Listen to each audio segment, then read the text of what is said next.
Bismillahirrahmanirrahim. Assalamualaikum warahmatullahi wabarakatuh. Sobat-sobat Erizal Bakar semuanya. Saat ini saya ingin menjelaskan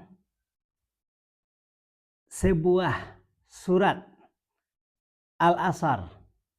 Ini peringatan dari Tuhan melalui Al-Quran untuk kita semua. Wal asri, demi masa.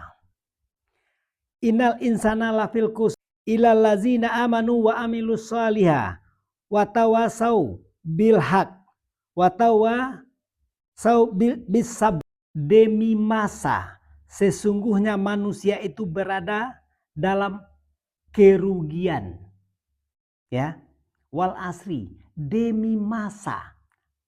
Apa yang dimaksud di sini demi masa? Kalimat yang sangat politis. Yang dimaksud demi masa itu demi waktu yang diberikan Tuhan kepada kita, demi hidup yang diberikan Tuhan kepada kita di dunia ini.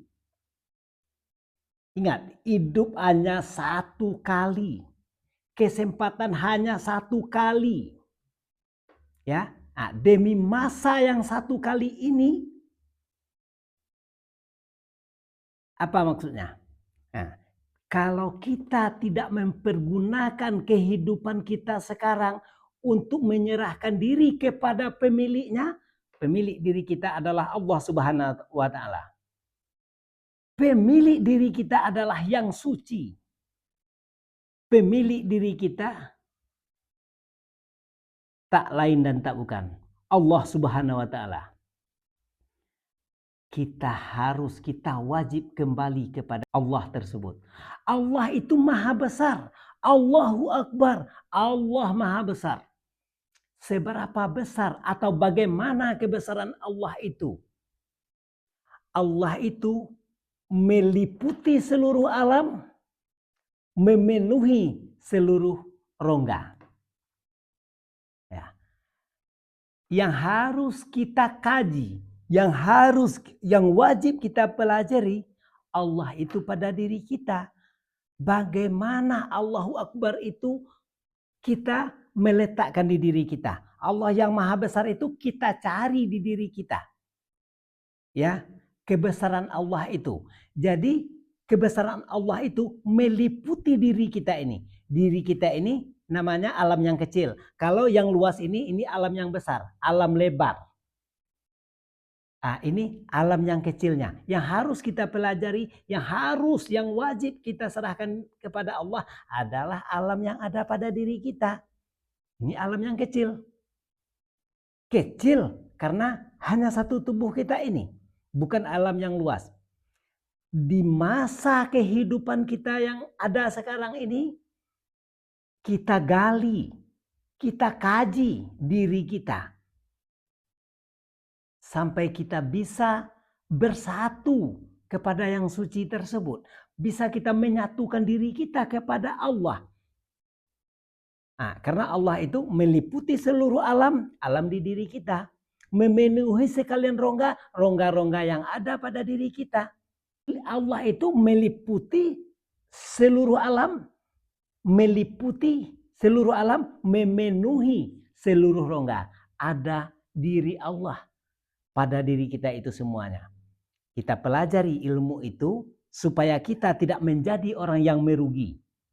Jadi kata Tuhan itu, sesungguh demi masa itu demi kehidupan kita ini, kalau kita tidak menyerahkan diri kepada Allah, kita tidak bisa sampai kepada subhanallah, kita tidak bisa sampai mencapai makrifat Allah dalam beramal, maka kita tergolong kepada sesungguhnya, ya. Sudah bersungguh-sungguh Tuhan mengatakan ini, bersungguh-sungguh Tuhan mengatakan. Nah, apakah kita masih ingkar?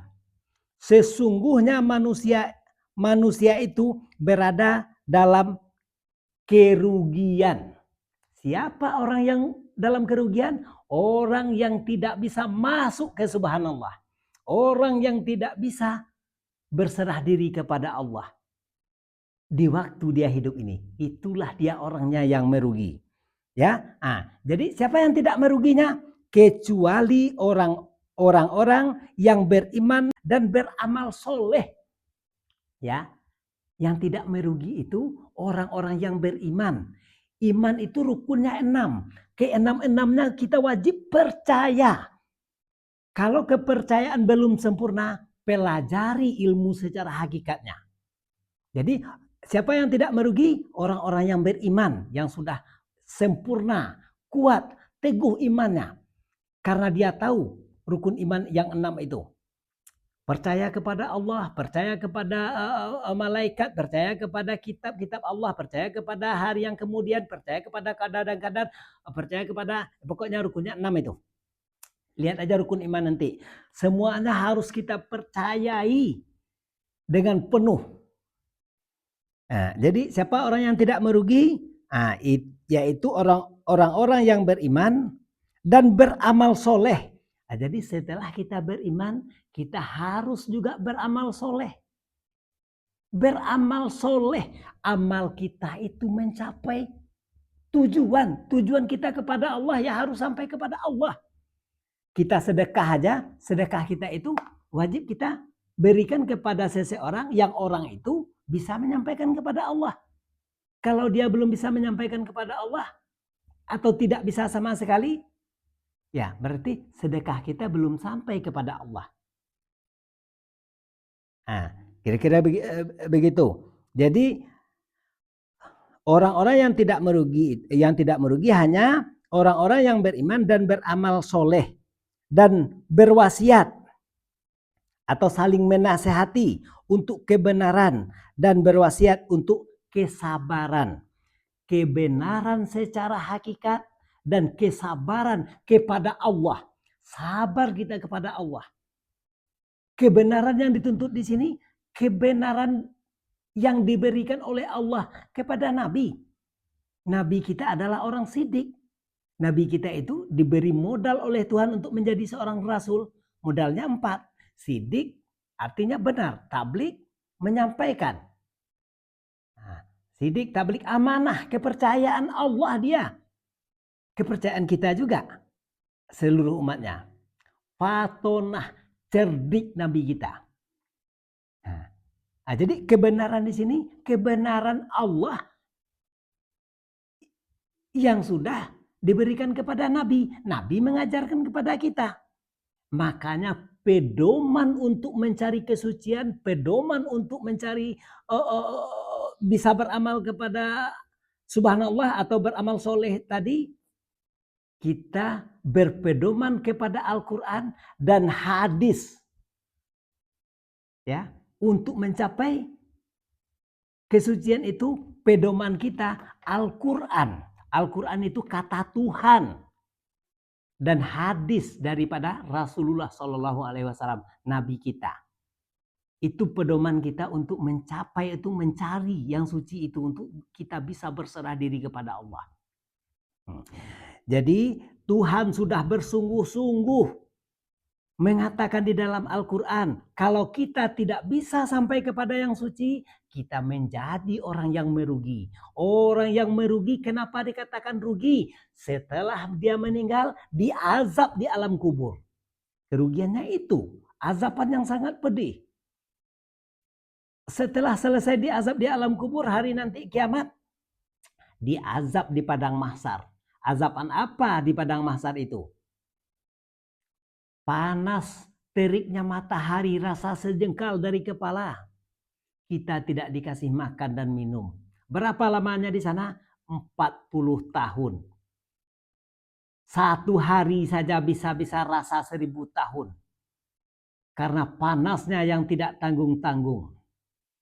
Tidak ada tempat untuk berteduh. Selesai 40 tahun, kita dimasukkan lagi ke dalam neraka. Tidak kebayangkan berapa pedihnya azaban Allah untuk orang-orang yang merugi ini. Nah, Jadi supaya kita tidak menjadi orang yang diazab Allah, dari sekarang serahkan diri kita kepada Allah. Dia yang memiliki hak dia. Diri kita ini milik Allah.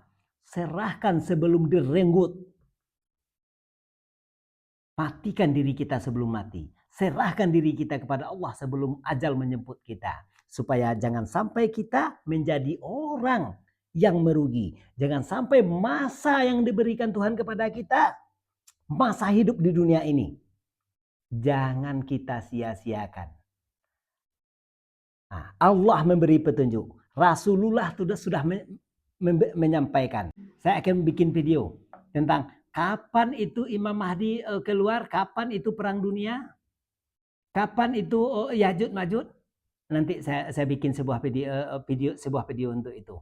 Saya kasih tahu. Ya, untuk sekarang surat Al-Asr saya sudah mengingatkan jangan sampai kita menjadi orang-orang yang merugi. Oke? Hebat. Mantap. Assalamualaikum warahmatullahi wabarakatuh.